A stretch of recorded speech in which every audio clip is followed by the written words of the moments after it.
So we call this a universal stackable material, and as you will see, it has a flow characteristic, but it also has the ability to stand on its own without moving. If I could demonstrate, if you will. I'll show you there's no indication that the material has moved.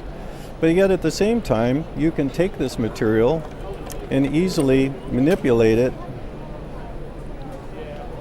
and move it around because it wants to follow the instrument.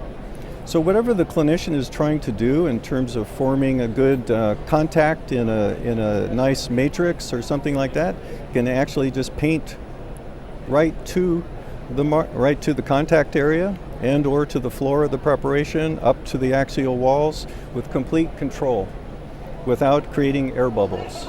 And that's one of the primary things that we're trying to eliminate from all of our materials is our air bubbles. Air bubbles are not your friend as a clinician and certainly not ours as a manufacturer. So the material can be added to at any point in time. We recommend that you build it up in 2 to 3 millimeter increments and then like here. And one of the reasons we do this is because we're trying to protect the pulp. So creating an insulating layer first. There we go. Sorry about that. So we're just going to cure this material for 20 seconds. And for the sake of time, I'll move this away. Then we'll go ahead and finish our preparation completely at this point.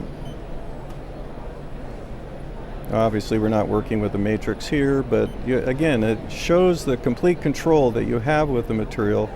And at this point, again, you can take an instrument and you can bring it to whatever area of the tooth that you're trying to accommodate. It's almost like painting.